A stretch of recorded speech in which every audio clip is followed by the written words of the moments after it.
Olá, sou o Guilherme Ravache, colunista de mídia do Valor, consultor e palestrante. E esse é o Ravache Pod, essa iniciativa que a gente começou, né, um podcast para falar sobre o mercado de mídia, plataformas e temas que a gente nem sempre encontra facilmente. E hoje, por exemplo, a gente vai falar de marketing digital na era do open source e por que as métricas precisam ir além do ROI, né? O Return on Investment. Quanto você recebe de volta daquilo que você gastou, se você está investindo em mídia. E o Maílson Dutra, que é ex-Davi, né? É o novo vice-presidente de Data e Performance da Suba, tem 15 anos de experiência em inteligência de dados, mídia e performance, passagens por diversas outras agências, atendeu grandes clientes e hoje ele veio aqui conversar conosco, bater um papo sobre mercado de publicidade e principalmente métricas, né, para onde elas estão caminhando. Maílson, obrigado por ter vindo. Guilherme, eu que agradeço, é um prazer estar aqui. Espero que hoje seja, né, um bate-papo interessante que possa levar conteúdo para o seu público. Vai ser, eu acho legal que você traz não só a questão das métricas, mas você também trafega muito bem por esse mundo da influência digital, né? Perfeito. E é uma questão sempre delicada, assim, né? Eu não sei se é delicada, mas é uma polêmica de como você mensura resultado de influência. A gente tem também aí uma discussão grande de performance versus construção de marca, mas eu acho que a gente vai pincelar tudo isso aí ao longo do nosso encontro. E de largada, assim, que eu queria te perguntar, né? O que faz uma pessoa com seu papel de olhar a métrica dentro de uma agência? Passar o dia inteiro olhando o número? Como funciona isso? É um pouco disso, mas, bom, em linhas gerais, né, atuando e aí fazendo um recap das minhas últimas experiências em diferentes agências, e isso vai variar de acordo com o perfil da agência, mas em linhas gerais são profissionais, são frentes, são metodologias que a gente utiliza para entender quais são os melhores caminhos para se dar passos em direção aos objetivos das marcas que a gente atende. Então, poderia dividir em duas principais frentes. A gente tem uma primeira frente, que é a frente de Analytics, onde a gente olha mais próximo da mídia, de entender ali quais que são as métricas e os indicadores que são bons, né, que são importantes para a gente entender para onde a gente está indo. E uma segunda vertente, que é a parte de research, vamos colocar dessa forma, né? Que tem, entre outras metodologias, o mais conhecido social listening, né, ou até os trackers de marca, onde a gente consegue também entender quais são os rumos que a gente, como agência, né, como parceiro do cliente, quais são as iniciativas que a gente está tomando e quais são os efeitos dentro do contexto de resultados que é esperado. Tanto olhando para um cenário de performance, né, e até já adiantando talvez aí uma parte da pauta, como de construção de marca. Né? Então, são essas duas frentes. A gente tem esse olhar de data, mais data-driven, de olhar a parte mais numérica da coisa, mas também sempre considerando o lado humano, né, o lado da interpretação desses dados, como que isso vira insight, insumo para as áreas, tanto para o ecossistema da própria agência, como áreas como criação, estratégia, mídia, como para o próprio cliente. E, Maílson, é justo a gente dizer, vou te falar, uma sensação de quem observa, né, o mercado. Alguns anos atrás, você entrava na agência e, de certa forma, os engenheiros, né, a turma de dados, parece que tiraram a turma criativa, reduziram a influência da turma criativa, e hoje a gente, num certo sentido, observa um movimento contrário, né? Não é que se perdeu a análise de dado, não é que se perdeu o criativo, mas a turma de dados também entendeu, está entendendo melhor que a criatividade também é importante. Perfeito. E que não é só uma ciência exata, não é só um número bruto ali que vai trazer a resposta. Essa é a minha percepção, queria entender a sua, que está dentro desse mercado e que vive esse dia a dia. De fato, esse mundo que antes era, que por um tempo foi muito voltado a dado, e esse dado também levou a um mercado pensando muito forte em performance, se de alguma maneira a gente está caminhando para um meio termo ou o pêndulo está indo para o outro lado. Perfeito. Bom, acredito muito no meio termo, e aí o engraçado e o curioso, né, que a gente consegue até mensurar com o próprio dado que sim, a criatividade, que sim, o humano ele é importante no processo do nosso mercado. Então, como que nos modelos de operação de uma agência, a gente considera o que eu digo, né, a empatia com a precisão. A empatia no sentido de criar comunicação, criar assets, campanhas que sejam memoráveis, que sejam criativas, que dialoguem, que façam sentido no dia a dia das pessoas, e a precisão de entender qual que é o jeito certo, o momento certo, na hora certa, para a gente otimizar os esforços e fazer com que, no final do dia, a gente avance em sentido aos objetivos da marca. Eu entendo que a precisão pela precisão só, o dado pelo dado, ele acaba saturando, né? Imagina um cenário onde grande parte dos modelos que a gente utiliza hoje para análise de dados são modelos que olham para trás, são modelos de análise regressiva. Então, se a gente olha sempre para trás, a gente tende a estar fadado a repetir, né? Em uma hora isso satura. E esse mercado está tão otimizado, que o risco hoje em dia fica todo um platô, né? Perfeito. Você está olhando para trás, já viu que funcionou bem e o novo acaba não entrando, ou ele entra menos. É mais ou menos isso. A ideia é mesclar. Aí você ter o humano por trás para trazer o novo, para trazer o surpreendente, porque isso, sem sombra de dúvida, é um dos grandes fatores que faz a gente furar a bolha, quebrar, aumentar o sarrafo, aumentar os benchmarks, né? Então, no meu entendimento, data sim ganha uma relevância dentro de um contexto do mercado, mas ainda não entendo a importância dessa parte menos quant, mais subjetiva, mais da criação, mais do humano, para que a coisa seja virtuosa, dê passo em direção a objetivos mais maiores, vamos colocar dessa forma. A junção dos dois. E aí chegou um negócio chamado IA, que também acelerou o que já vinha andando. O que a IA mudou na prática dentro do mercado, do seu ponto de vista? Olha, no que tange, no contexto de mensuração, acredito que a gente tem um avanço bem significativo nas automações, então na velocidade que a gente tem para a obtenção dos resultados, o que faz com que a gente tenha mais tempo, né, para investir na parte que mais importa, que no ponto de vista que são nas análises, nos insights. Então a gente tem um ganho significativo. Eu posso dar 2 exemplos que a gente tem utilizado.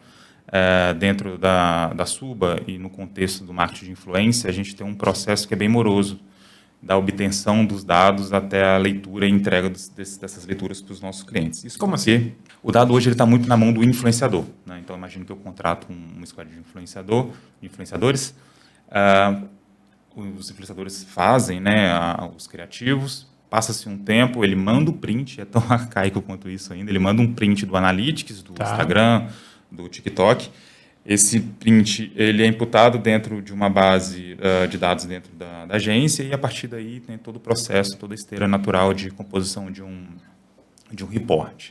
Existem alternativas? Existem, né, de opt-in, né, de plugar as contas desses influenciadores em ferramentas para que a coleta de dados seja em real time, ou próximo disso. Só que existem algumas barreiras que são aí de práticas do mercado que impossibilitam. Então, assim, um influenciador não vai dar acesso às contas, porque se der acesso... Dá acesso a tudo, assim, para você ver com quem ele está trabalhando, o que mais ele postou, e aí as próprias plataformas também não facilitam essa extração de dados. Perfeito. Ainda a gente Instagram, Facebook, é difícil extrair dados de muitas delas. Perfeito. Ainda tem uma limitação que é técnica também, a gente tem acesso a dado que é público, mas, por exemplo, no Stories, no Instagram, a gente não consegue coletar, enfim, existem limitações. Então, o que a gente desenvolveu dentro da Suba é uma inteligência artificial, que a partir do momento que a gente recebe esses prints, a inteligência artificial faz toda a leitura do print, da imagem, e já tabula, já joga dentro de uma planilha e facilita, né, a vida dos analistas, né? Porque imagina, antes era manual, eu tinha que fazer um deparo, pego aqui e colo aqui, né? Eu imagino, com certeza, mas tem um certo nível de confiança aí também da agência com o influenciador e até com a própria marca que faz a ação, né? Perfeito. Porque o cara te manda um print, você pode manipular o print, como a gente já viu notícia no mercado e tudo mais. Como que esse cliente hoje... Aí só para contextualizar, né? A Suba tem muitas ações com influenciadores, né? E aí, por isso, essa necessidade também de medir o resultado das ações. Mas como... uma pergunta bem direta, assim... Como que o cliente vai ter certeza que aquele dado não foi manipulado ou que ele não sofreu nenhuma alteração? Como você consegue garantir que o outro lado está tendo aquilo que ele está vendo? Perfeito. Bom, a gente tem, e aí prática suba, a gente tem uma ferramenta que consegue captar de forma direta dados que são públicos, né? Então, vamos dar 2 exemplos. No TikTok, se eu faço o setup desse asset, desse criativo dentro da minha ferramenta, eu consigo entender o que está acontecendo ali. Então, há um link direto entre a nossa ferramenta, que não é o Meta, não é o Google, né? Enfim, que é neutra dentro desse aspecto, direto da conta do influenciador. O que não é público, e aí o exemplo mais claro é os dados de stories, por exemplo, existem ali, né, uma relação próxima do influenciador e até contratual mesmo que garanta que o dado é preciso, ele não está inflando ou está supervalorizando, subdimensionando de alguma forma. Então, é na confiança. Acho que não tem muito... não tem muito para onde fugir até o momento, em termos de tecnologia, validação, até mesmo de uma eventual auditoria. Que é isso? No print, é passível de ser manipulado. Eu imagino que o cliente também esteja observando ali na ponta, né, o que ele está conseguindo vender. Até teve um estudo da UPix, né, que apontou eu lembro que foi no final do ano passado, teve aquela pesquisa que apontou uma estagnação ou queda de investimento ali de grandes marcas, mas os pequenos e médios estavam aumentando muito o investimento em influência digital. E aí, eu lembro que na época eu até comentei, né, falei, olha, para mim é natural, porque para o pequeno e médio, se ele faz uma ação, ele tem que ver o resultado muito rápido, né? Se ele não vê o resultado daquilo, como ele tem um negócio que é mais facilmente controlável do que uma multinacional, uma marca grande, você bota seu produto no supermercado, pode ter vendido porque tinha um pôster do produto ou porque o influenciador falou daquele produto. É mais difícil mensurar. Mas para o pequeno e médio, não. O lojista que faz uma campanha com o influenciador e vê mais gente entrando na loja, provavelmente ele sabe que foi aquele influenciador. Mas voltando para a questão da análise, né? E eu acho que os influenciadores, a gente vai falar muito porque é o novo nesse mercado, né? É o mais novo e, num certo sentido, o mais difícil de você medir, comparar com rádio, TV, que já tem aí décadas de mensuração, tem metodologias, está mais estabelecido. O difícil é comparar as coisas que a gente está caminhando agora. Mas você, lá dentro da Suba, também desenvolveu o Deep Influencer Measurement. Explica um pouquinho o que é e qual o objetivo dessa ferramenta. Maravilha. Só um comentário até sobre a pergunta anterior. Essa questão da confiança, ela se estabelece dentro de um contexto de métricas que a gente chama de métricas de conteúdo, que são métricas que estão na mão do influenciador. A partir do momento que as campanhas, né, as ações que os influenciadores levam, num primeiro cenário, para um ambiente de conversão, para um site, para o e-commerce, ou para um ambiente que seja proprietário do cliente, aí a conversa muda. Aí a gente consegue, do lado de cá, ter um controle maior sobre aquilo que está acontecendo, né? Então, através do modelo de atribuição, por exemplo, eu consigo entender exatamente o que o influenciador está gerando de tráfego para o meu site e o que aquilo está gerando de venda. E aí, então, passa a ser um dado proprietário e de governança da própria agência e do próprio cliente, e o influenciador acaba não tendo tanto controle, né? E sobre isso, inclusive, aí já fazendo gancho com o DIM, a gente, uma claquete rápido, né, uma introdução rápida, a gente, ao longo desses um ano e meio, a gente entendeu que uma das grandes dores do mercado da disciplina de influência passava pela questão da mensuração, né? Sem dúvida, todo mundo reclama ou reclamava que era difícil. Acho que as agências estão caminhando muito rápido até para resolverem essa questão, tentando encontrar saídas. E a minha sensação é que vai levar vantagem quem tiver métricas mais confiáveis, né? Exatamente. E, bom, essa desconfiança do mercado, né, essa sensação de que não está legal, ela foi muito bem mapeada nessa pesquisa da UPix com a Nielsen, né, que traz esse recorte da disciplina e faz um deep ali em relação a essa preocupação. E no nosso ponto de vista, né, depois de uma série de pesquisas e de conversas com o mercado, com nossos clientes, com influenciadores e com plataformas de mídia, a gente chegou à conclusão de que o problema ele se ancora em 3 principais pontos, né? O primeiro é sobre a maturidade do mercado em entender mensuração, O que eu quero dizer com isso? Né? O mercado ele foca de forma excessiva em métricas de conteúdo para explicar a problemática inteira da eficiência.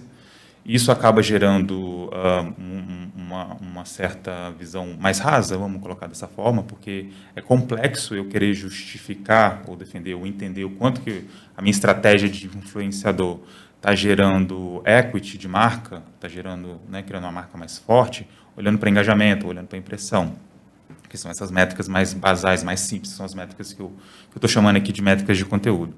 É muito complexo eu entender quanto que a minha estratégia com o influenciador está girando ponteiros de venda se eu estou olhando para clique. Então, esse é o primeiro ponto. Né? E tem uma questão também do cliente, assim, vou no maior, né? Isso na influência era muito comum. Na internet, vou no que eu pago menos pelo clique. Isso interfere também nessa dinâmica, também, de alguma maneira?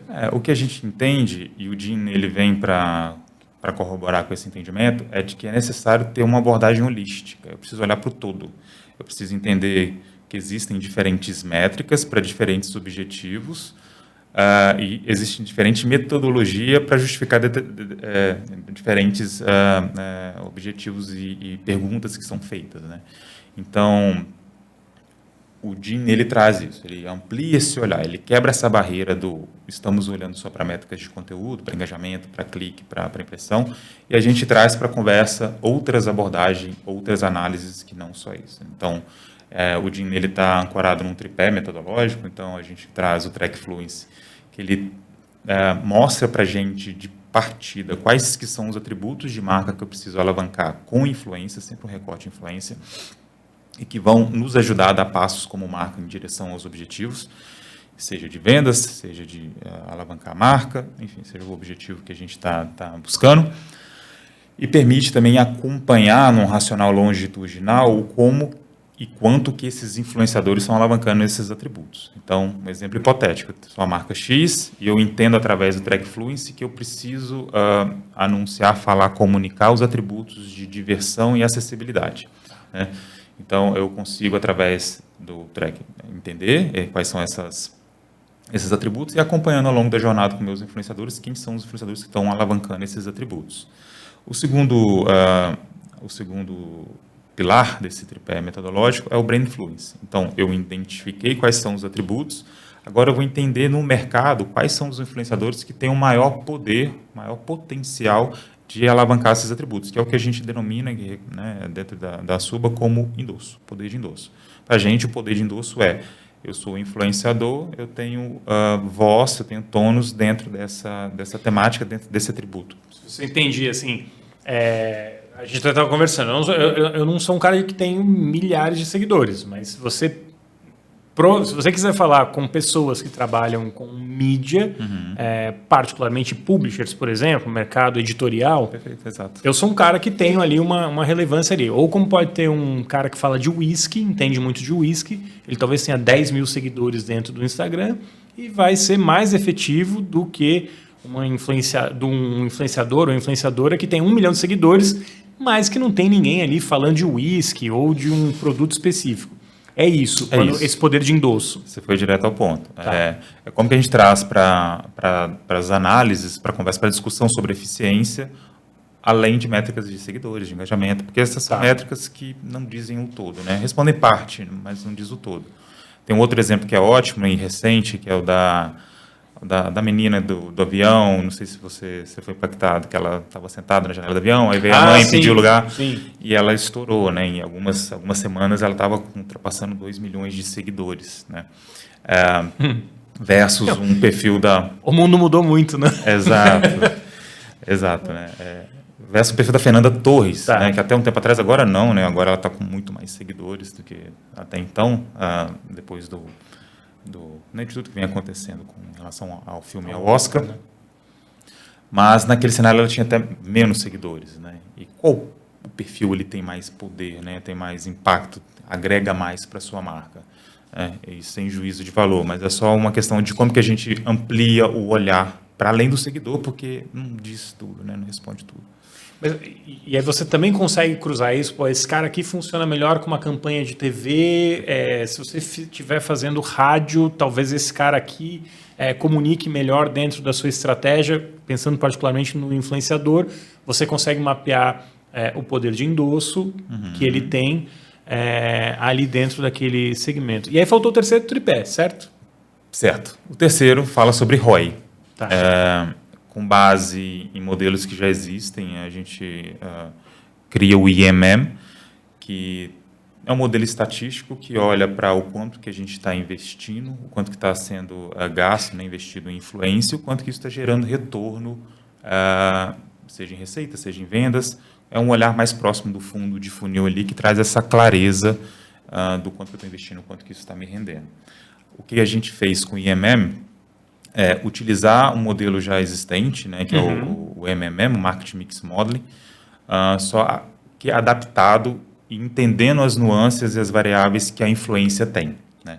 O que a gente conseguiu captar é que o mercado ainda, por vezes, trabalha num racional de one size fits all quando é esse assunto. Eu tenho uma ferramenta aqui por décadas, né, que não é um modelo novo. O MMM está há 40 anos no mercado, aí, talvez até mais, que medem muito bem TV, medem muito bem rádio, out of home, outros canais, mas que quando a gente colocava, né, fazia ali o input dos dados referentes relacionados à influência, gerava certa inconsistência.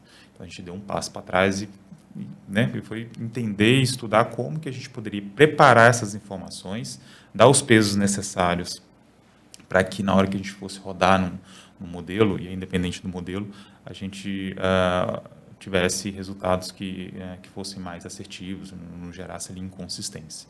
Então, são esses três, né? Então, o track, que a gente avalia a marca, o Brand Influence, que é um olhar também sobre... o fit com a marca. Sobre o fit da marca, perfeitamente. E o terceiro, que é um olhar mais para fundo de funil, que olha ROI, olha o quanto que a gente está conseguindo alterar em termos de ponteiro de negócio em si. Você falou do Marketing Mix Modeling, né? E aí agora a sensação que eu tenho quando eu rodo o meu feed assim no LinkedIn é que tá todo mundo falando de MMM. O que aconteceu? Assim, como você disse, é quase que nem a IA, né? Existe há décadas, mas agora teve um boom e tá todo mundo falando. Não sei se eu estou influenciado, porque eu sabia que ia conversar com você, que comecei a prestar mais atenção, né? No meu feed ali, quando cita MMM, ou se de fato e teve também o lançamento do Google em código aberto, né?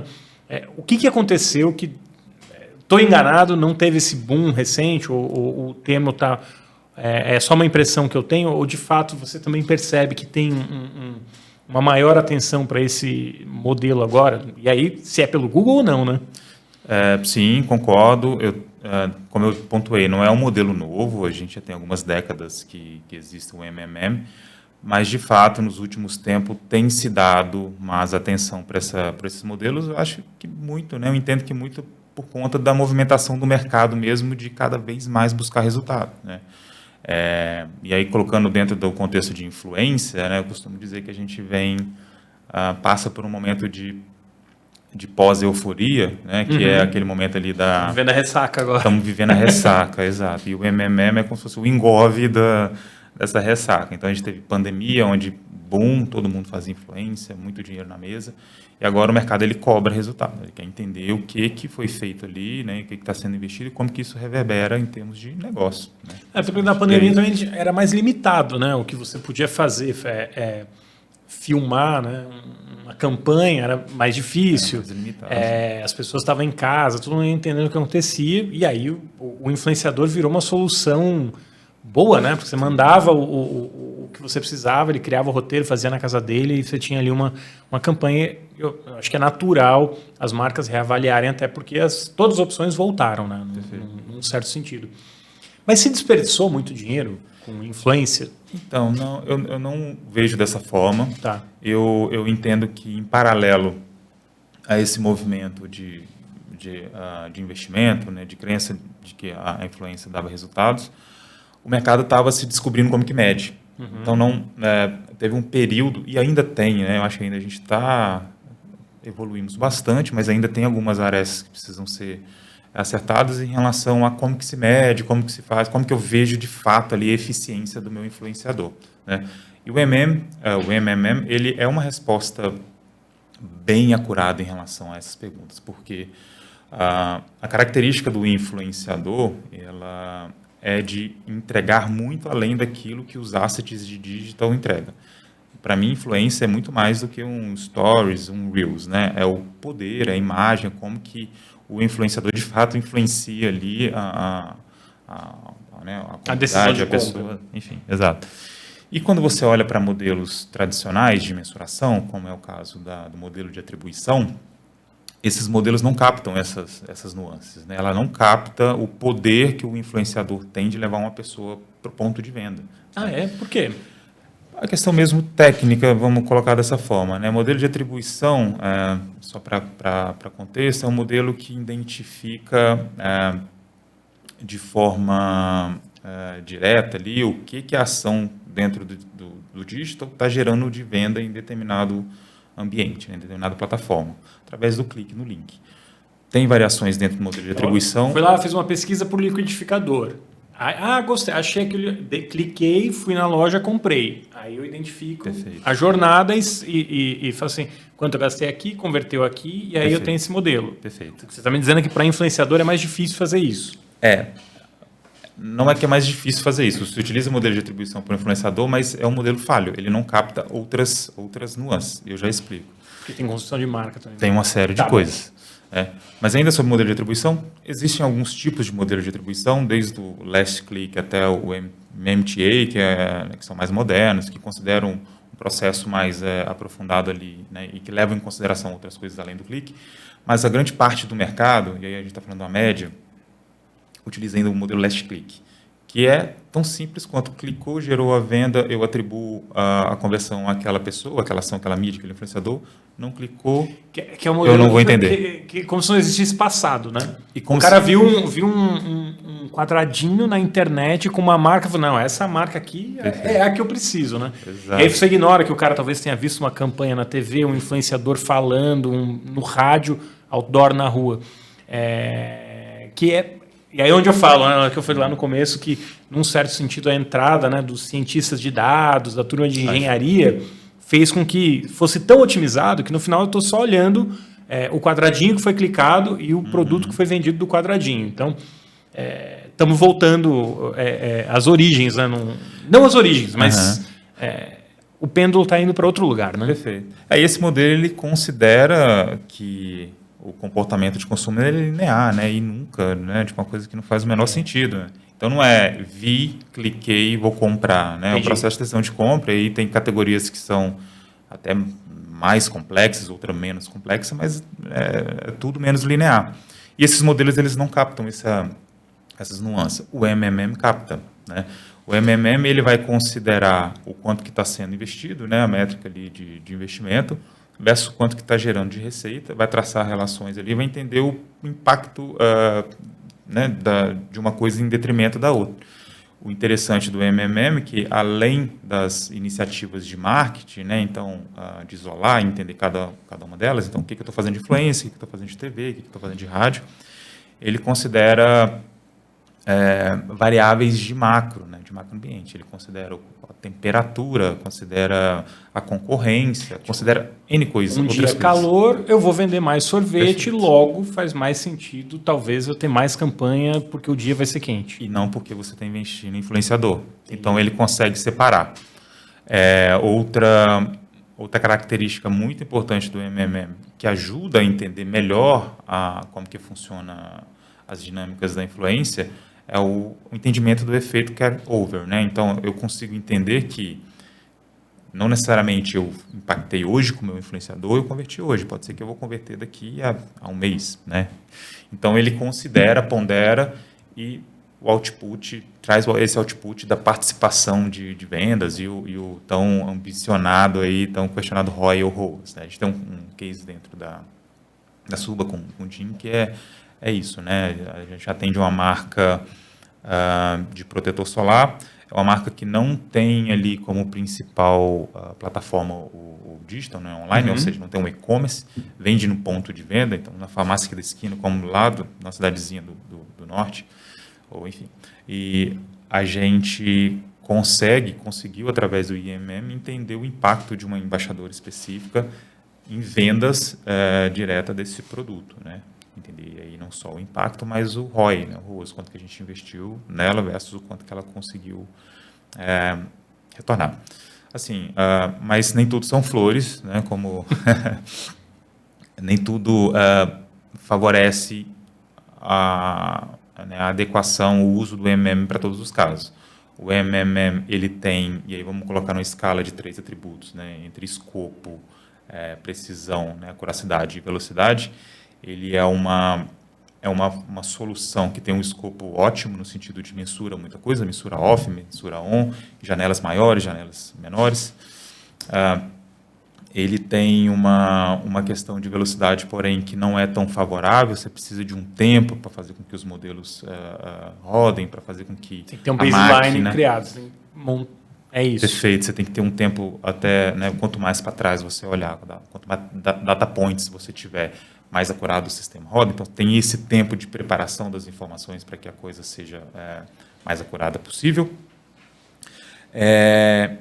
E tem um terceiro fator que é preço, né, que não é uma solução necessariamente barata, se comparado a modelos como modelo de atribuição. Uhum. E aí, voltando também na questão da velocidade, não é uma ferramenta que normalmente o mercado utiliza para tomar decisão em real time, do que está convertendo agora, né? Então, é uma solução que você olha mais de fora, né? Mais do macro, para tomar decisões estratégicas mais amplas. Mas será que essa pressa do mercado de tomar decisão no tempo real o tempo inteiro não acaba jogando contra as empresas? Super. Quando o assunto é influência, então, a coisa ganha uma dimensão até maior, né? Porque, mais uma vez, eu entendo o papel desses modelos de atribuição, de olhar o real time, de olhar o agora, porque é preciso também em determinados momentos, né, tomar ações mais táticas. Só que se a gente ficar preso somente nesse modelo, a gente vai estar desconsiderando uma série de outros atributos, né, de fortalezas desses influenciadores, que podem, no final do dia, gerar uma visão distorcida, né, míope mesmo, sobre eficiência. E, Mailson, pela experiência de vocês, como tem sido com os criadores de conteúdo, né, com os influenciadores, influencers, criadores de conteúdo, quando você fala, olha, não sei nem se vocês dão esse feedback, né, mas não está performando bem, ou o seu atributo para a marca tal, ou para uma categoria tal, não é o ideal. Tem esse tipo de conversa? Como é essa relação? Olha, sim, existem... A Sub, ela tem essa frente, que é a frente de talentos, que são influenciadores, creators, que a agência gerencia, né, cuida da carreira, e que a gente tem uma proximidade maior. Normalmente é bem recebido, né, porque é um entendimento de que é um olhar nosso sobre eficiência, de como que ela pode dar passo em direção a ajudar aquilo que ela está construindo, que é o posicionamento dela como creator, como alguém que vai trabalhar com marcas. Então, normalmente bem visto, assim, não estou lembrado de casos em que houve alguma... Teve uma resistência. Normalmente não. A não ser em casos em que não necessariamente é sobre eficiência do resultado total, mas do dia a dia ali vai mais para cá, talvez assim é melhor, em termos criativos, né? Tá. E a gente também nem gosta muito de interferir nisso, porque a gente entende que um dos grandes, né, pontos positivos de se contratar um creator é deixar que ele crie da forma mais adequada. A gente dá alguns inputs, às vezes por briefing da própria marca, às vezes por entendimento, inteligência nossa mesmo suba, mas via de regra a gente deixa aberto para pressão. Eu até escrevi uma coluna lá no Valor alguns dias atrás, afirmando que a classe média da economia creator, né, boa parte dela, de influenciadores também, estava sofrendo muito com um movimento do mercado que era investir no influencer que já tinha muito seguidor e muita capacidade de mover venda, dependendo em certas categorias, né? Eu sempre brinco que é o caso Virgínia, né? Se a Virgínia falar, olha, esse copo de água aqui é bom, ela vai vender milhões de copos de água. E tem o cara, que, como você estava dizendo, que esses modelos começam a identificar melhor, que é muito influente, que é muito efetivo, às vezes um nicho de mercado, que fez com que os pequenos e médios influenciadores também ganhassem muito espaço, e quem estava no meio do caminho acabou vendo, às vezes, a receita cair, está vendendo menos. Às vezes, eu conversei com pessoas que têm até 1 milhão de seguidores e falaram que o mercado está muito ruim. E aí eu converso com quem tem 10 mil, 15, 20 mil seguidores. Eu falo, tô fechando uma campanha, ou alguém me contatou para fazer alguma coisa. Existe esse movimento no mercado? O que mudou no mercado de influência desde o fim da pandemia para cá? Trazendo também uma perspectiva de dados, né, de data, de quem está ali analisando o resultado, de quem está muito à frente com o cliente, discutindo a efetividade, a eficiência daquilo que é feito com o influenciador. Existe sim uma certa migração de foco para perfis menores, né? O que o mercado está chamando de micro, nanos, né? São perfis que conseguem entregar, que tendem, numa média, a entregar melhor eficiência quando o assunto é engajamento e CTR, né? E taxa de clique. Sim. E que custam menos, que tem um cachê inferior a uma Virgínia, né? Isso faz com que o mercado olhe com bons olhos, porque acaba trazendo o ROI é melhor. Rentabilidade, ROI melhor. E que também acaba gerando mais proximidade, né? Esse é um ponto de vista até que se transforma em métrica, que é a taxa de engajamento, né? Então, se eu tenho uma Virgínia que fala com diversas marcas, com diferentes públicos, você acaba tendo uma dispersão, né, maior da comunicação. Então, se você a contrata, você vai ser, dentre outras marcas, outra marca que ela trabalha. Quando o assunto é nicho, são perfis menores, acaba tendo uma proximidade maior e cria-se uma relação até maior de confiança, vamos colocar dessa forma. Então, o comportamento que eu enxergo atrás dos próprios dados. Então, por isso que a gente tem essa relação, esse entendimento de efetividade maior, né? Isso acaba, por vez, também trazendo uma certa dificuldade para operacional, porque imagina, né? E aí, olhando, sentado na cadeira de uma agência, existe uma esteira, um racional de como que opera com um influenciador, 2 influenciadores, e outra completamente diferente de como se opera com 400 influenciadores, porque a migração está principalmente nisso, né? Não necessariamente uma redução do investimento, mas uma migração do investimento de 1 ou 2 ou 3. Inclusive, deve subir, né? Todos os estudos, né, as pesquisas têm apontado um crescimento do investimento, não uma queda, né? Perfeito. No setor. No setor, perfeito. Mas essa migração, esse racional de vamos ir para os micros e nanos por conta de rentabilidade. E aí o desafio de agência é como que faz a esteira rodar, como que operacionaliza, e aí em termos de contrato, de gestão, enfim, de uma série de coisas quando o assunto é escala, né? E é uma discussão que está mega em alta no mercado, e a gente tem cenários de plataformas surgindo para automação, porque sempre vai existir, né, a tecnologia por trás também para ajudar em automação. Outras agências se preparando para entender como que atende essa nova demanda, enfim. Aí, Maílson, pensando agora que essa semana a gente teve no mercado, né, a negociação da BR Media, 600 milhões, pelo que, né, pelo menos foi o que eu li, 600 milhões, que é uma quantia considerável de dinheiro, mas eu sempre falo, se o mercado está bom, por que foi vendido? Se o mercado está ruim, por que alguém comprou? É muito difícil você definir se foi bom, olhando de fora, óbvio, se foi bom ou ruim o negócio. Mas é um indicador de que o mercado está mudando.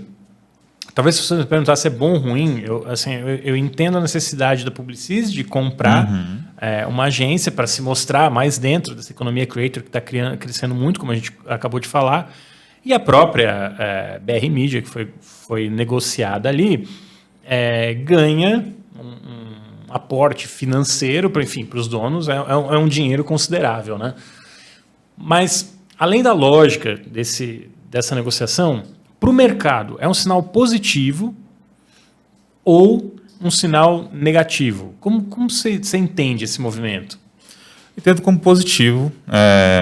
Eu entendo que um grupo como a Publicis, né, entendendo os valores aportados, né, e a movimentação que é significativa em termos de operação, né, o que parece, dar um passo tão grandioso nesse aspecto, nesse sentido, me parece sinalizar de uma sinalização de que vislumbra um futuro potencial positivo para o mercado, né? Acho que do porte do grupo não entraria numa aposta, né? Não entraria no escuro.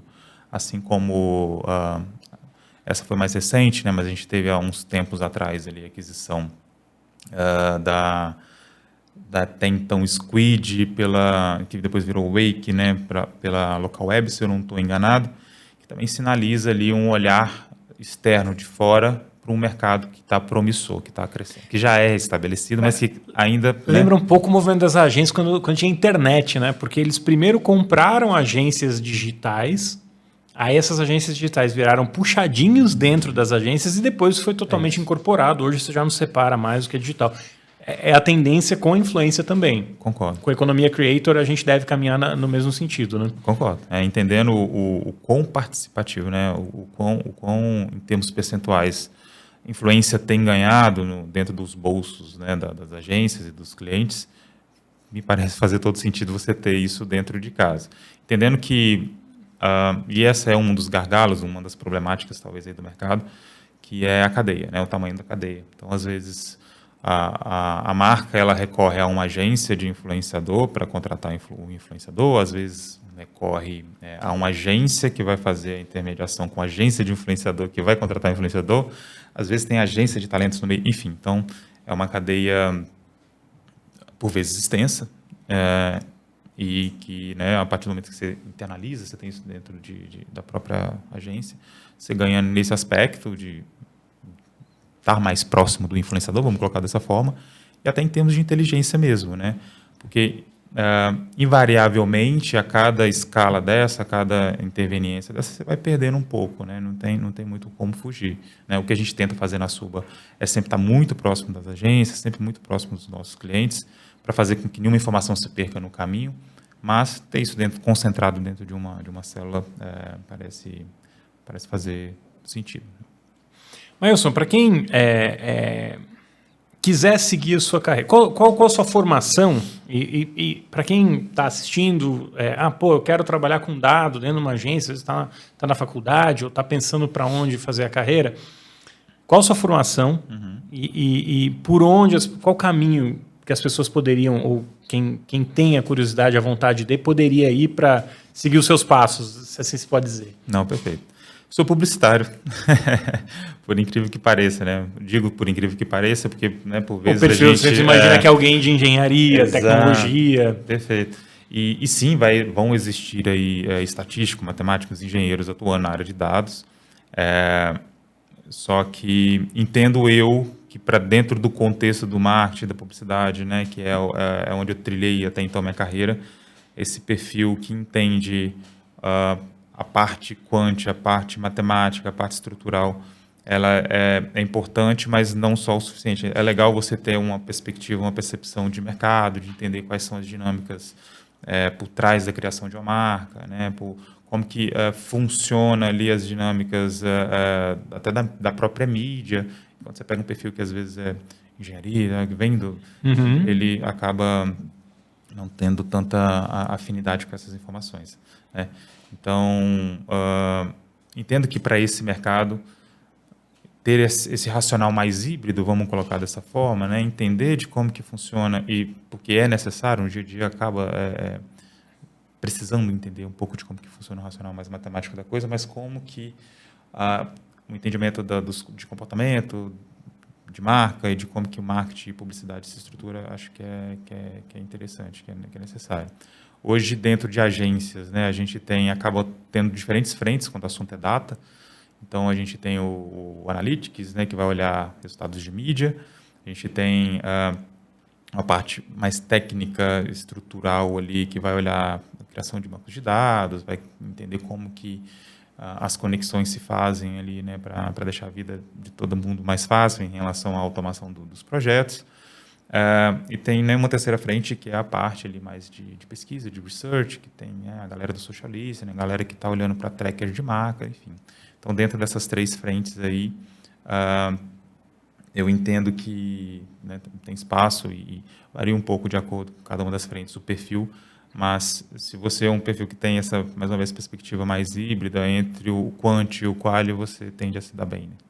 Boa. E um conselho ou um desejo que você tenha para os clientes, assim, o que seria ideal que os clientes entendessem que funcionaria melhor para os dois lados? para as agências e para os clientes?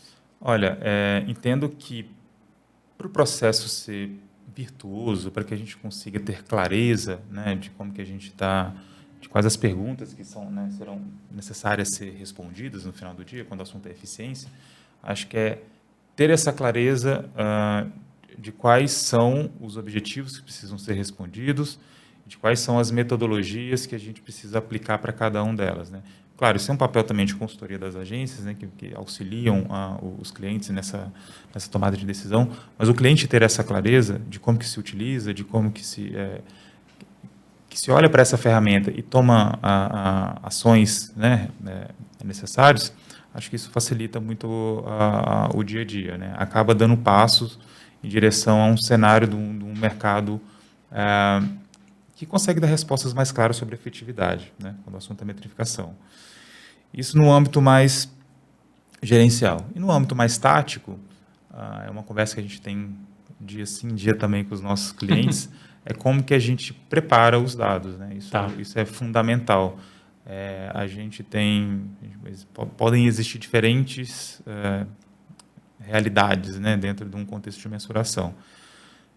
Que a gente não vai conseguir, não vai dar insumos por uma questão mesmo de estruturação de dados, de como que o dado tem sido armazenado, de como que o cliente tem lidado com essa engenharia de informação dentro da própria empresa, ou cenários onde a gente consegue dar mais clareza, tomar decisão de forma mais assertiva, se a gente tem um histórico compilado de forma, né, eficiente, enfim, se o cliente olha para isso com a atenção necessária para essa temática que é mega importante, né?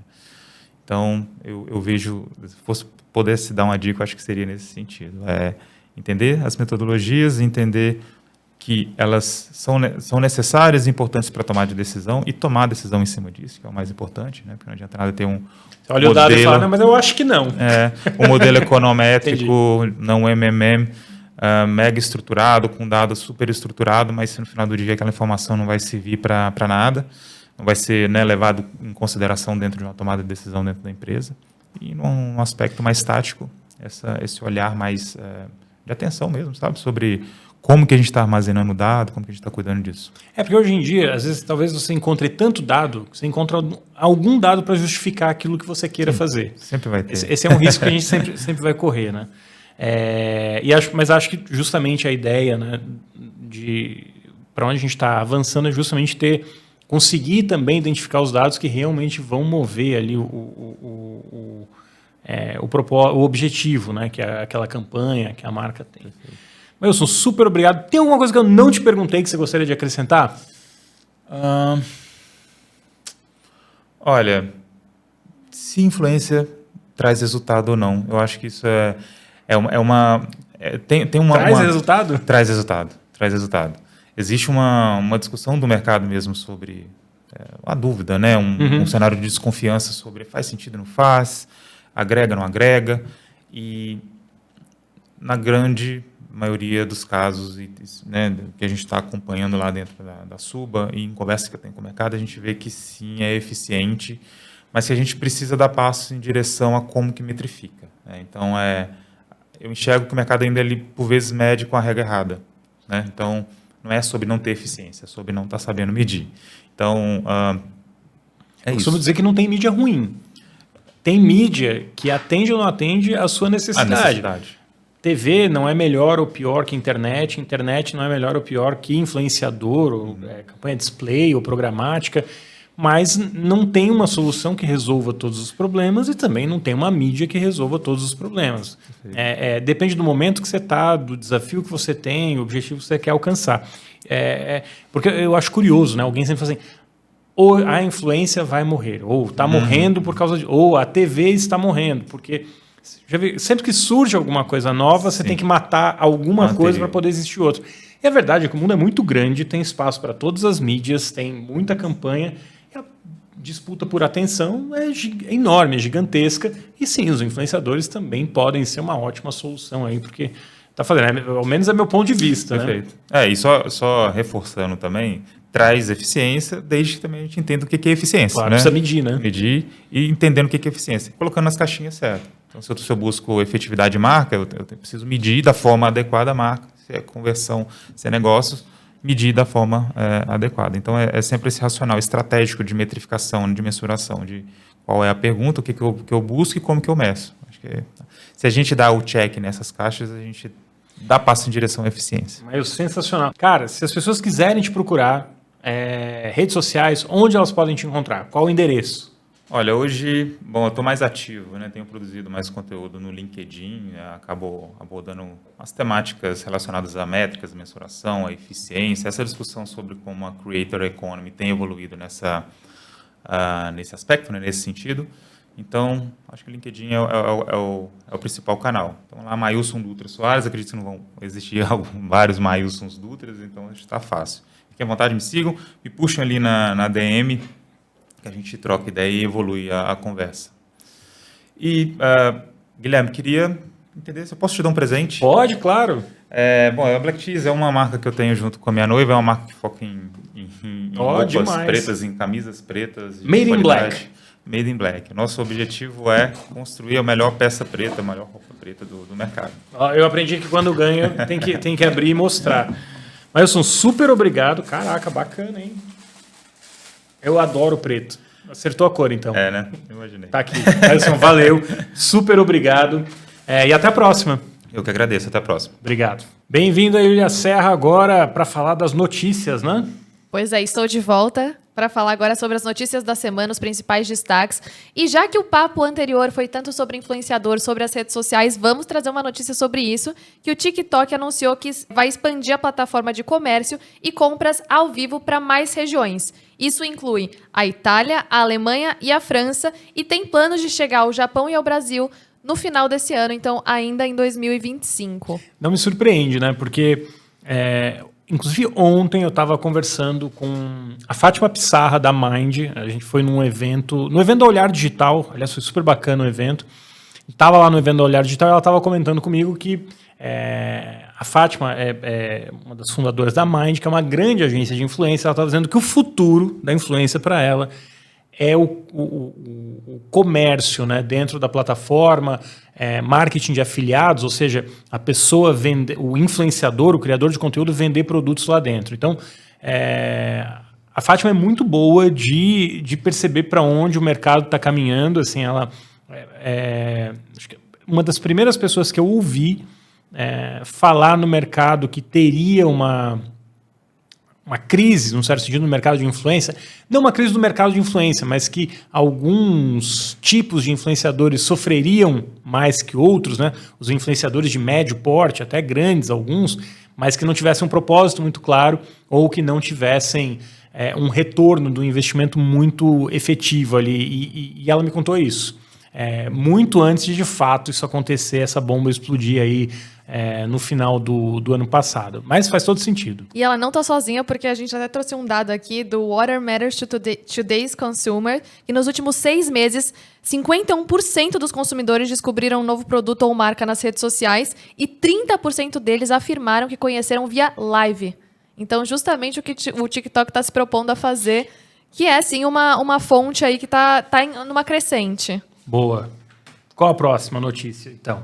Vamos para a próxima, que o YouTube se autoproclamou a nova TV, né? Então... Esse foi eu que escrevi, inclusive, né? Exatamente, eu até trouxe aqui um pouco mais detalhado. Então, segundo o relatório da Kantar Ibope Media, o YouTube já é, sim, o streaming mais assistido nas TVs conectadas do país, considerando o tempo de exibição. Agora, os números ainda comparativamente com a TV, até eles postaram em outubro de 2024, né? Vamos lá, isso. Assim, o que precisa tomar cuidado? O YouTube, ele é muito bom em induzir você a acreditar que ele é maior que a TV. Gente, não é isso. O YouTube não é maior que a TV aberta, particularmente no Brasil. O que acontece? A notícia que o YouTube deu é que a plataforma YouTube nos Estados Unidos já é mais consumida em TVs do que aparelhos de telefone celular. Essa é uma informação. Mas se a gente voltar no final do ano passado, circulou uma informação de que o YouTube era maior do que a TV. Gente, o YouTube não é maior do que a TV. Ele é sim um app gigantesco que tem uma audiência imensa, mas ele não é maior que a TV. Ele é muito consumido em TV, mas a TV ainda é mais forte. Mas por que essa narrativa favorece o YouTube? Por que eles estimulam essa narrativa? Porque, de fato, a TV tem um status muito grande e ela tem uma eficiência muito grande. Ela atrai ainda muita verba publicitária. E o YouTube quer mover essa verba publicitária para dentro do YouTube. Mas até foi criado um robô essa semana. Essa semana não, foi feito um robô para uma pesquisa. Você vai ler aí o detalhe da notícia e eu já vou adiantar, mas basicamente o que esse robô fazia? Ele entrava em várias páginas do YouTube testando os vídeos do YouTube. E aí se descobriu que tem um monte de vídeo no YouTube, é um volume gigantesco, mas a grande maioria desses vídeos, ou pelo menos uma maioria considerável, não tem engajamento.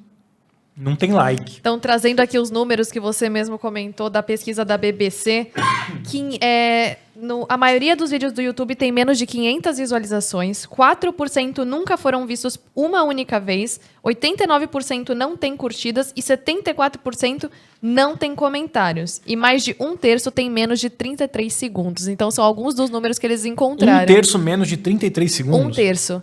E a média é inferior a 1 minuto. Então, aí quando eu digo que o YouTube se autoproclama a nova TV, gente, não dá para dizer que é a nova TV. Imagina, você comparar uma plataforma que é super relevante, mas que 1/3 dos vídeos tem menos de 33 segundos, a TV pode falar o que for, mas as pessoas estão vendo, estão assistindo, são programas de alto engajamento, tem um engajamento profundo. Quando o cara vê TV ou vê streaming também, né? A minha sensação é que a Netflix está muito mais próxima de virar TV num futuro do que o YouTube. O YouTube ainda tem que enfrentar um grande risco, que à medida que ele se torna, ou tenta se tornar a TV e vai para a TV, né, porque qual é a lógica do YouTube?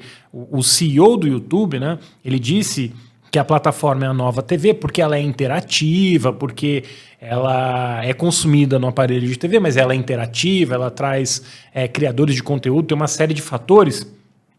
Mas do meu ponto de vista, isso também abre uma porta para novos concorrentes do YouTube. Para o TikTok, para o Instagram, concorrentes que não batiam diretamente com o YouTube, mas agora passam a bater. Porque, num certo sentido, o YouTube ele é uma grande infraestrutura. Por que tem tanto vídeo com pouco engajamento? Fiz um videozinho bonito ali da minha filha. Né? Você sobe esse vídeo como um repositório de imagem, porque é quase um lugar de armazenamento. Mas tem o MrBeast no YouTube que é gigantesco. Não, sem dúvida, o MrBeast é um fenômeno, como tem outros YouTubers que são muito relevantes, muito grandes. Mas quando você compara esse número de estrelas no YouTube com o volume total de vídeos e horas consumidas lá dentro, você vai ver que é muito pequeno. E quando você compara mesmo um MrBeast com... o MrBeast é um YouTuber que faz uma série de desafios, né?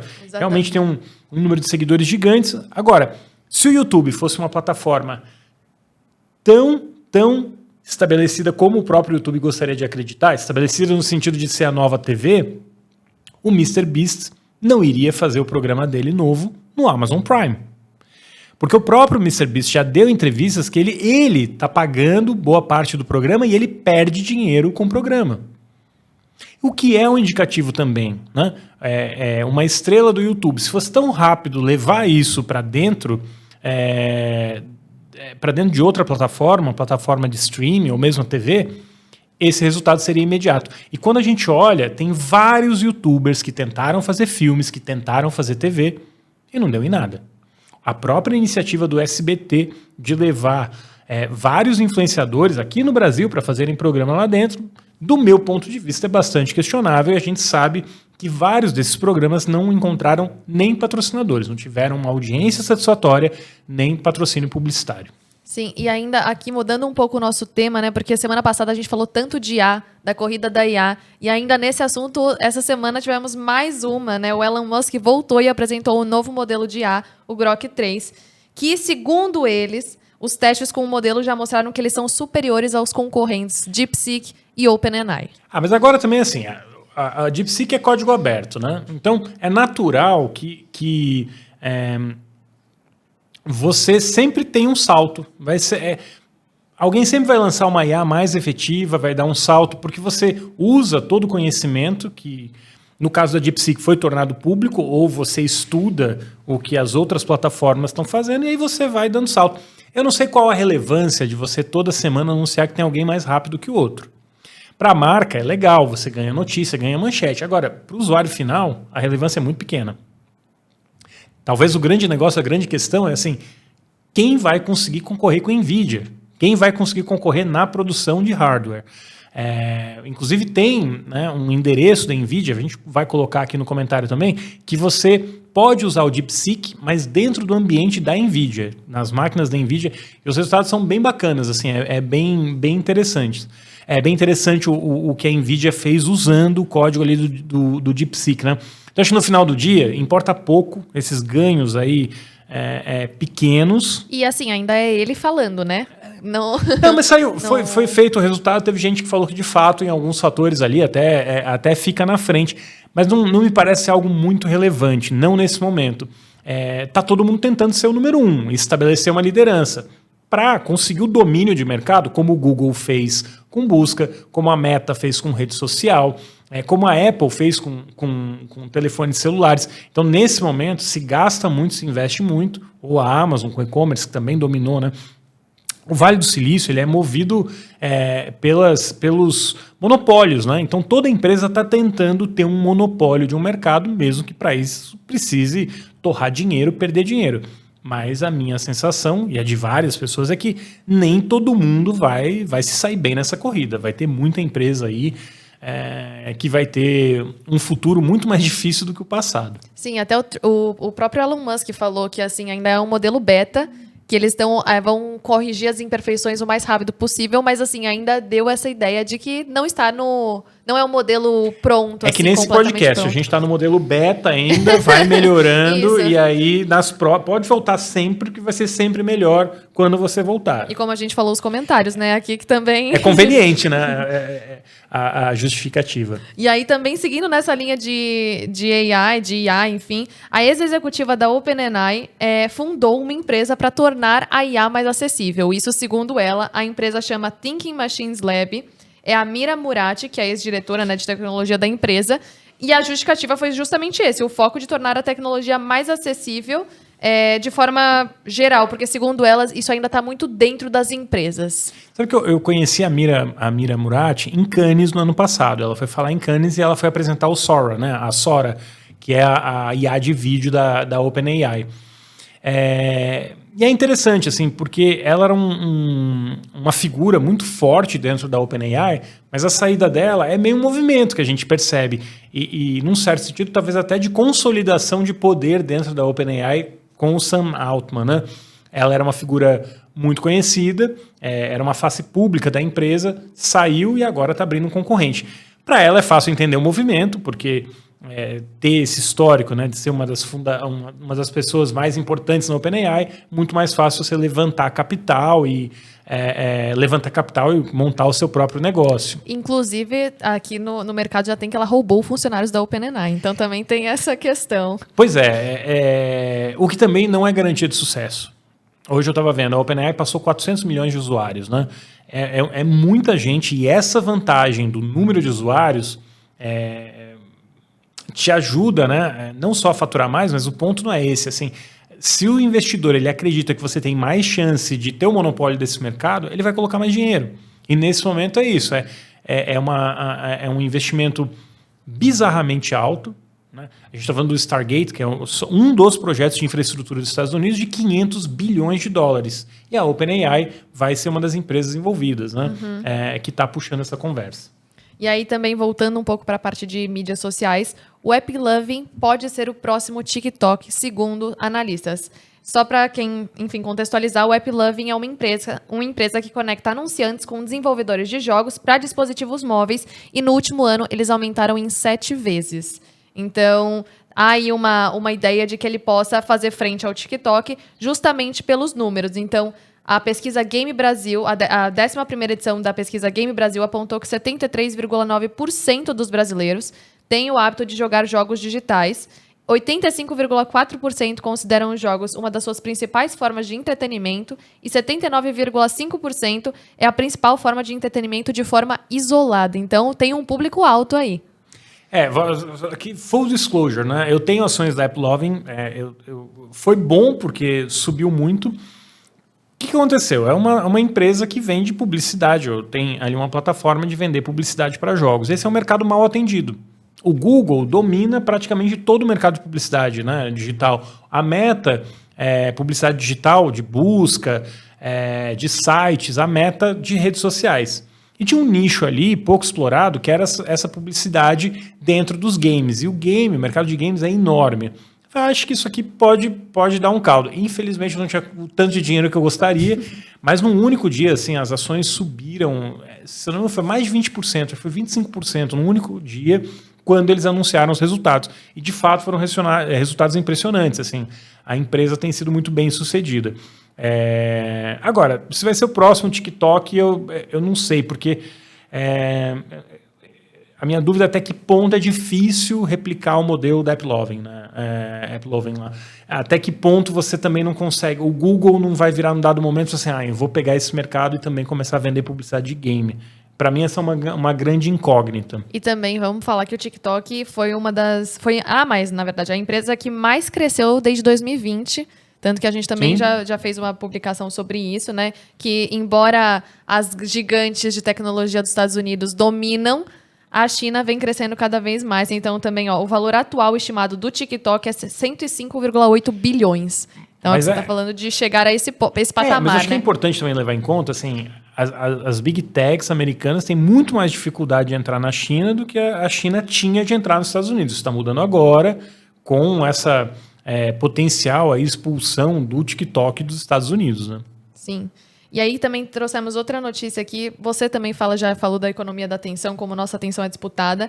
E aqui tem gente achando que a gente vai da economia da atenção para a economia da intenção. Então, só explicando um pouco mais, a economia da atenção seria com empresas competindo pelo seu tempo, vendendo sua atenção, e a da intenção seria tentar prever os seus hábitos futuros para já deixar eles prontos quando você pedir por eles, quando você precisar deles. Essa é a promessa da Amazon, né? A Amazon, no mundo, nos Estados Unidos, principalmente, onde tem uma questão de logística melhor resolvida, né? Você ter uma geladeira inteligente ou ter Alexa, e a Alexa entenderia o que você queria. Mas na prática, a gente ainda está distante disso, é a minha sensação. Acho que a IA vai ajudar muito nesse sentido, mas não é tão simples quanto parece. As pessoas são muito imprevisíveis. Talvez esse seja a conclusão que a gente possa chegar nesse momento, né? E até nesse sentido de que as pessoas são imprevisíveis e tudo mais, a gente mostrou já também em alguns levantamentos como a forma de consumo das pessoas vem mudando ao longo do tempo, coisas que antes não eram levadas em consideração, hoje são motivos para uma pessoa trocar de marca, como, por exemplo, a sustentabilidade. Há alguns anos, quando você falava sobre isso, não era um tópico tão relevante, e hoje em dia 70% das pessoas dizem que trocariam de marca porque a marca não é sustentável. Não segue práticas sustentáveis. Então, olha, assim... Eu tenho questões aí com o que as pessoas dizem e o que as pessoas fazem. Isso é verdade. Óbvio, né? Eu acho que está todo mundo observando o que acontece ao redor do mundo. A gente sabe a questão da importância da sustentabilidade. Mas, no final do dia, quando chega na gôndola, quando chega na compra do produto, o preço ainda é um fator determinante. Então... é legal dizer que é pesquisa, né? Mas eu não sei se isso é tão real. Pode ser um dado de que influencia a compra, mas não me parece ser um fator de decisão ainda. Não para grande parte da população. Perfeito. E seguindo um pouco mais aqui ainda nas redes sociais, o Instagram está testando um novo botão de não curtir, que permite você rejeitar os comentários em postagens. Então, a ideia é você justamente falar, não gosto desse tipo de comentário nas postagens. A ideia deles, pelo menos a justificativa deles com tudo isso, é trazer uma melhor experiência para o usuário. E faz sentido, né? Porque a sinalização de que você não gostou também é um indicativo de que aquele conteúdo pode ser ofensivo ou que aquele conteúdo não é para o tipo de público que você está vendo. É um sinal importante, porque você pode estimular quando você dá o like, você estimula o algoritmo, né? Compartilhar estimula ainda mais, mas é mais um dado que ajuda a plataforma a entender o comportamento do usuário mesmo. Pensando assim, aqui não está na matéria, mas a gente tem só o botão de curtir. É. Você acha que um botão de dislike renderia numa rede Olha, social? eu acho que para a plataforma é muito bom, mas para o ego das pessoas é muito ruim. Eu sento aqui, falo por 1 hora e meia, se eu cometer um erro, sempre vai ter, sempre é um exagero, mas eventualmente tem alguém lá que vai se dar o tempo de parar e escrever assim, você. E aí vem dos mais diversos níveis. Tem o cara que é educado e simplesmente faz uma correção e você fala, pô, errei, até o cara que vai falar que você não entende nada do que você está falando, você errou um número. Então, assim, tem um desafio para quem está nas redes sociais, para quem hoje é visto publicamente, e todos somos, né, em menor ou maior grau, mas todos somos, assim, é um desafio. Eu fico imaginando, se a gente faz um conteúdo e aí começa a vir um monte de feedback negativo. Eu acho que é importante para a gente entender o que não está funcionando, mas também para a questão, né, de saúde mental pode ser um desafio das pessoas. Talvez um caminho seja as plataformas deixarem opcional colocar ou não o botão. Mas só lembrando, esse teste já foi feito no passado, algumas plataformas já tentaram ter o botão de não gostar, e o resultado não foi muito favorável. Assim, se testou e se tirou. Não, e na semana passada a gente falou muito sobre a importância do letramento em IA. A gente é letrado nas redes sociais? Olha, acho que melhorou muito, assim. Pelo menos eu tenho a sensação que já ficou mais fácil de uma parcela considerável da população entender quando aquilo está sendo feito para enganar, né? Mas, de novo, a IA vai subir a barra, né? A gente vai ter que estar muito mais atento para o que está vendo. Dias atrás, aquele vídeo do Kanye, né? Que na verdade era uma resposta ao Kanye West, né? O rapper, né? Que ele, enfim, estava vendendo camiseta com swastika, um horror, mas teve o vídeo e eu acreditei que aquele vídeo era real, assim, eu fui enganado. Eu não me considero um leigo em redes sociais e fui enganado. Então, a barra subiu e a gente vai ter que estar mais atento a isso. Então, e uma consequência que eu estou desconfiando de tudo que eu vejo agora em rede social. E eu voltei a consumir, eu já consumo muito veículo tradicional, mas eu tenho consumido mais ainda, porque se eu não posso acreditar em nada, talvez eu não invista tanto tempo naquilo que eu não possa ter certeza. Então, consumo de notícia para mim, cada vez mais em veículo tradicional. Sim, e também até saiu, eu não sei se era o Zoom a plataforma, mas alguma plataforma de vídeo, de call, que é possível você falar, e aí criam o seu avatar, assim, e você tá falando ali na tela, mas na verdade você pode estar no banheiro, você pode estar, enfim, em outro lugar, na praia, você pode estar onde você quiser. Então, é realmente...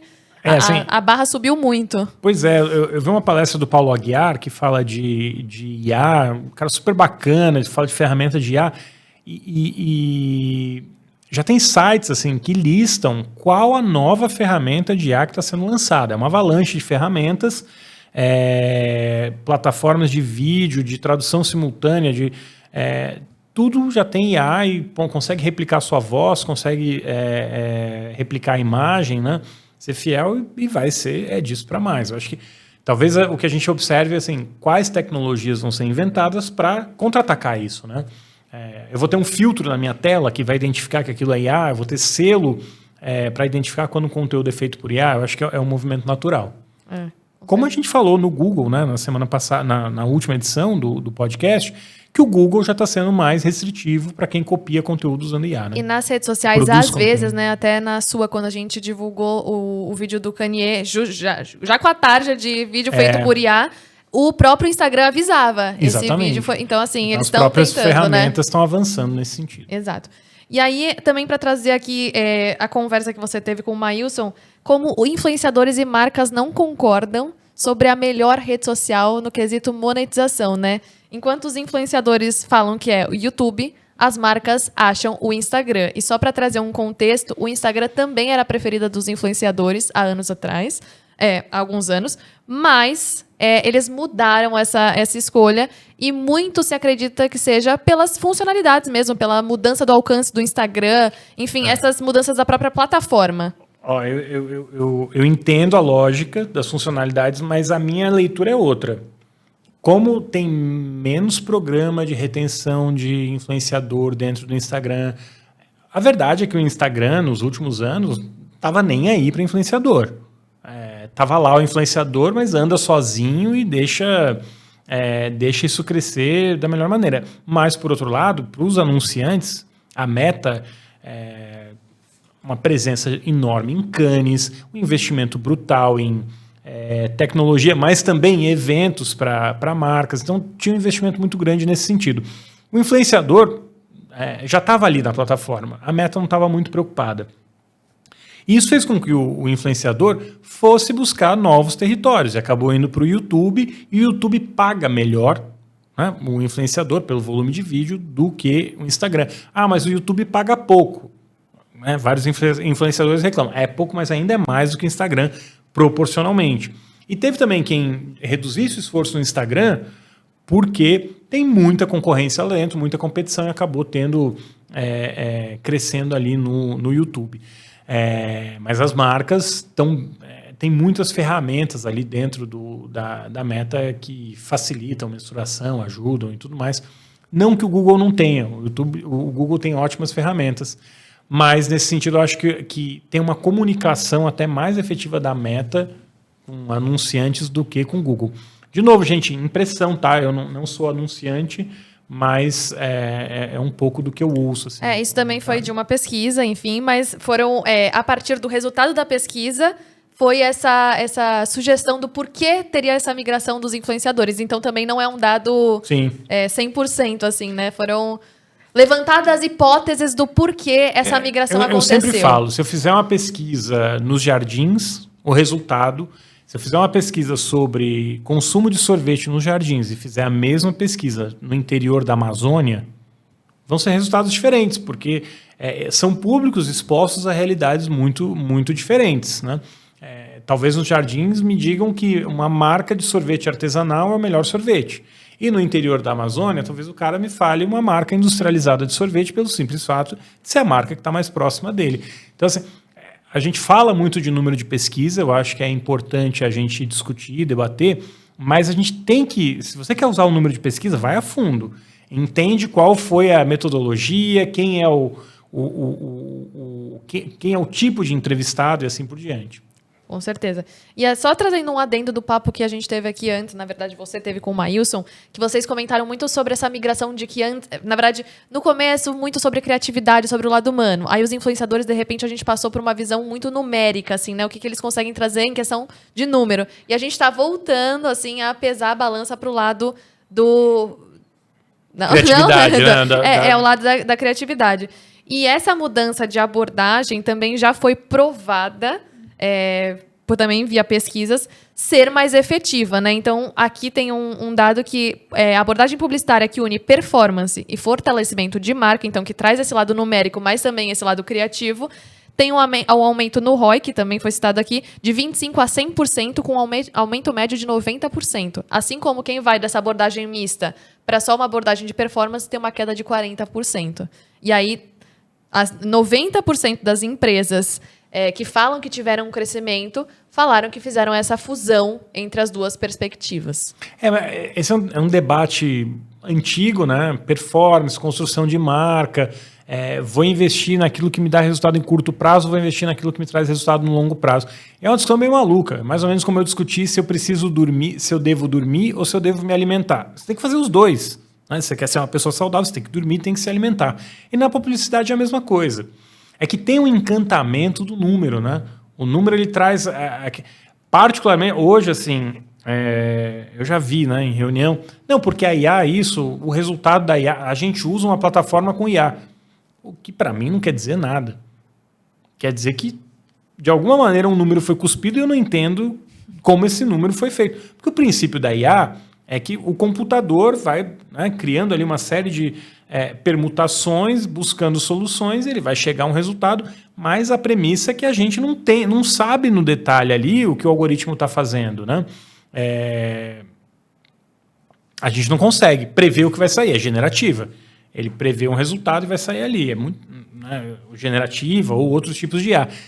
Mas aí, quando a gente vê um número, a gente parte do princípio que ele está correto, que o sistema não erra. E isso, muitas vezes, induz a gente ao erro. É que nem quando você vai lá num hospital, na empresa, e fala assim, você não consta no cadastro. Eu falei, não, mas eu já fiz o cadastro. Não consta. E aí é como se você estivesse mentindo. Ele te trata como se você estivesse mentindo porque você não está ali na base de dados da empresa que você está sendo atendido. Então, o dado, eu acho que ele induz muitas vezes ao erro, né? Por hoje... Induz não, ele pode induzir dependendo da leitura que você faz do dado. Um dado pelo dado, né? Ele pode ter muitas interpretações. Exatamente. Então, é a forma que você interpreta. E, obviamente, ele pode ser manipulado a favor ou contra com o mesmo número, com a mesma informação. Bem, o que eu tenho que... Me ajuda a lembrar tudo que eu tenho que falar. Redes sociais. Rede social. Aqui no final eu deixo, se você quiser, para você lembrar todas. Você sabe que eu nem leio o roteiro, né? Eu fico feliz que você faça, eu fico feliz de ter alguém responsável. Pra mim eu falei, deixa eu ter, até para falar as notícias, não perder Então vai, nada. já que você fez, fala. Quais são as redes sociais? São LinkedIn, Instagram, X, Facebook, Blue Sky e Threads. E o próprio YouTube, tudo né? isso? Só que aí, tudo isso você tem. Puxa vida. E aí, bom, Ravache. Ravache. Geral. E aí no LinkedIn é Guilherme Ravache. Isso. E aí volte na... Você sabe por que Ravache? O Gravache, por que Gravache? Herança de redação. Quando você entrava na redação da Folha de São Paulo, né? O e-mail era a primeira letra do nome e o sobrenome. Um monte de gente tem... Eu nunca entendi porque na Pais e Filhos era o nome. E aí eu pensei, nossa, é porque o meu ninguém tem, né? É o primeiro. Mas não, todo mundo era o primeiro nome. Aí se entrava alguém com o mesmo nome, aí colocava o sobrenome. Mas é porque você trabalhou na Pais e Filhos, que é um veículo que tinha uma questão de maior proximidade com o leitor. Mas organizações grandes, assim... na Folha, por exemplo, era a primeira letra e o sobrenome. Outros veículos também faziam isso. E aí meio ficava virando o apelido da pessoa. Entendi. Então tem vários jornalistas que o apelido é a junção da primeira letra do nome com o sobrenome. Nossa, essa eu não sabia, não. E só para também vale falar, inscreva-se, ativa o sininho. Então é isso, tem que se inscrever e ativar o sininho também. Então você vai lá na rede social, se você gostou do conteúdo... lembrando que eu não cobro pelo conteúdo, né? Então, se você puder fazer a gentileza de compartilhar, avisar os amigos, eu vou ficar agradecido. Uma forma de... Gente, mas para ser honesto, né? Eu não cobro pelo conteúdo, mas isso aqui é uma maneira também de gerar outros negócios. A gente dá consultoria, a gente trabalha com principalmente publishers, né? Empresas de imprensa, para melhorar resultado do negócio, para ter soluções de tecnologia mais eficientes ali para o dia a dia. Também com algumas marcas, mais limitadamente, mais... Então é isso, não é só generosidade, mas se você puder seguir, acompanhar, marcar o sininho... isso, faz tudo, ótimo, né? Ativa tudo que é possível. E a newsletter, a gente tem uma newsletter também, que a gente publica no LinkedIn, e essa newsletter traz aí notícias sobre o mercado e eu faço ali um textinho sobre algo que eu achei interessante e curioso. E é isso, né? É isso. Muito obrigado.